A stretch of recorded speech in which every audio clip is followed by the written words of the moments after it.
সম্প্রতি ফিনল্যান্ডের সোনকাজুরভি শহরে বিশ্বের অন্যতম অদ্ভুত ও মজার প্রতিযোগিতা বিশ্ব স্ত্রী বহন প্রতিযোগিতার ২৯তম আসর উদযাপিত হয়েছে। দীর্ঘদিনের রীতি অনুযায়ী প্রতি বছরের জুলাই মাসের প্রথম সপ্তাহে এই ব্যতিক্রমী প্রতিযোগিতার আয়োজন করা হয়ে থাকে। গত ৩ ও ৪ জুলাই আয়োজিত এবারের আসরটিতে বিশ্বের ১২টি দেশ থেকে আসা প্রায় ৬০টি দম্পতি অত্যন্ত আগ্রহের সাথে অংশ নেন। প্রতিযোগিতার নিয়ম অনুযায়ী স্বামীদের তাদের স্ত্রীদের পিঠে বা কাঁধে চাপিয়ে ২৫৩.৫ মিটার দীর্ঘ একটি কঠিন ট্র্যাক দৌড়ে পার হতে হয়।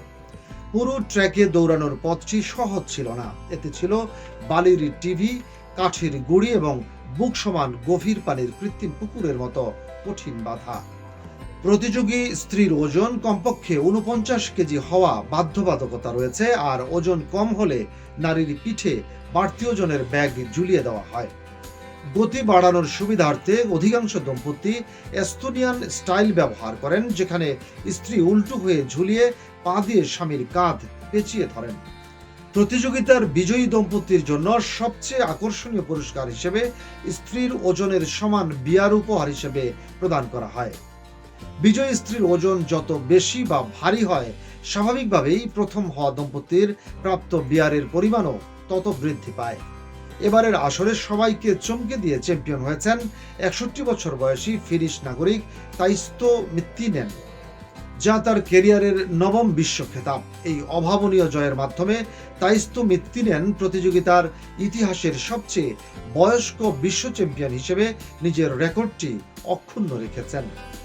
ঐতিহ্যবাহী প্রথা মেনে বিশ্বজয়ী মিত্তিনেন ট্রফির পাশাপাশি পুরস্কার হিসেবে তার স্ত্রীর শরীরের ওজনের সমপরিমাণ বিয়ার গ্রহণ করেছেন।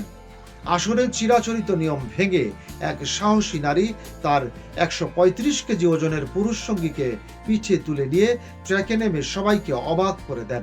এছাড়া এক দম্পতিকে হুইল চেয়ারে থাকা সঙ্গীকে নিয়ে সমস্ত বাধা অতিক্রম করতে দেখে উপস্থিত হাজারো দর্শক আবেগে আপ্লুত হয়ে পড়েন।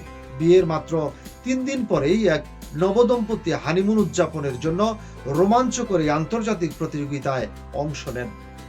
১৯ শতকের নারী অপহরণের লোককাহিনী থেকে অনুপ্রাণিত হয়ে ১৯৯৬ সাল থেকে শুরু হওয়া এই উৎসব দেখতে হাজার হাজার পর্যটক ভিড় জমান।